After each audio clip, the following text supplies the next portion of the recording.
Hello, Jason. It's Wednesday, January 15th, and I want to start off by congratulating you on the progress you've made on some of your challenges.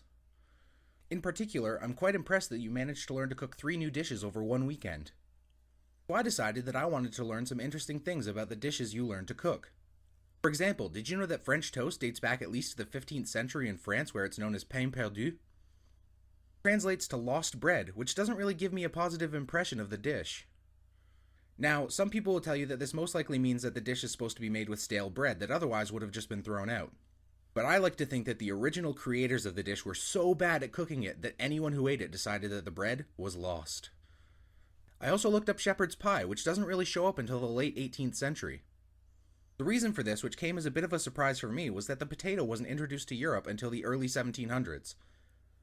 But once it was introduced to Europe, it became extremely popular because it was cheap and it was easy to grow. And so many historians will tell you that the potato is at least partially responsible for a huge boom in the population of Europe between 1700 and 1900, where it increased from around 100 million to over 400 million people. And so given its status as a widely available and highly affordable crop, it's no surprise that people started using potatoes in their recipes. In fact, originally, the meat you chose to include in your shepherd's pie didn't matter as much as the fact that it was made with a potato crust. Now, I couldn't really find that much interesting with chocolate cake, but I did find out that chocolate was originally ground into a powder to be used as a sweetener by a guy named Dr. James Baker. The process allowed chocolate to become far more popular in Europe, as previously it had been a luxury item for the rich. In fact, chocolate, along with potatoes, is one of those crops that had literally no presence in the Old World until Europeans started shipping mass quantities of produce from the New World. And so I looked up a list of crops that originated in the New World, and I was kind of shocked by the number of things that Europe had never seen.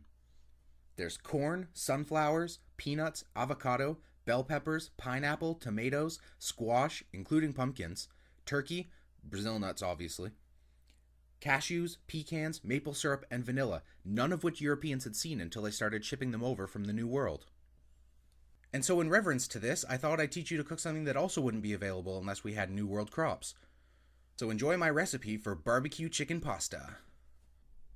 In order to prepare this recipe, you'll need 1 boneless chicken breast, 1/2 cup spaghetti sauce, 2 tablespoons of barbecue sauce, I use chicken and rib, 1 portion of spaghetti, or other pasta, garlic powder, and I use seasoning salt, but you can use any spices that you want. You'll also need the following utensils: 1 medium frying pan, 1 small pot, preferably with a lid, 1 medium pot, 1 cutting board and knife, 1 strainer, and 2 wooden spoons. Before you start cooking, you're going to want to prepare your ingredients. The first stage is to cut your chicken breast into bite-sized pieces. You'll also want to fill your medium pot 2/3 of the way with lukewarm water. Finally, in the small pot, combine 1/2 cup spaghetti sauce, 1 tablespoon barbecue sauce, and any spices you plan on using. Mix them thoroughly. At this point, bring the water in your medium pan to a boil over high heat. Once it is boiling, reduce it to a medium heat and add your spaghetti. Set a timer for 10 minutes and remember to stir occasionally for even cooking. Next, cook the chicken in your medium frying pan over a medium heat until it's golden on all sides. Then, reduce heat to low, add 1 tablespoon barbecue sauce, and stir. Allow this to simmer until the barbecue sauce has reduced. Finally, warm the sauce over a medium heat until it's hot. Make sure to cover it or it'll get everywhere. By now, your 10-minute timer should have gone off and your pasta should be done cooking. A great way to check to make sure it's done is to throw a piece against the wall. If it sticks, it's done. Now simply strain and plate your pasta, add your barbecue chicken, and top with your garlic barbecue spaghetti sauce.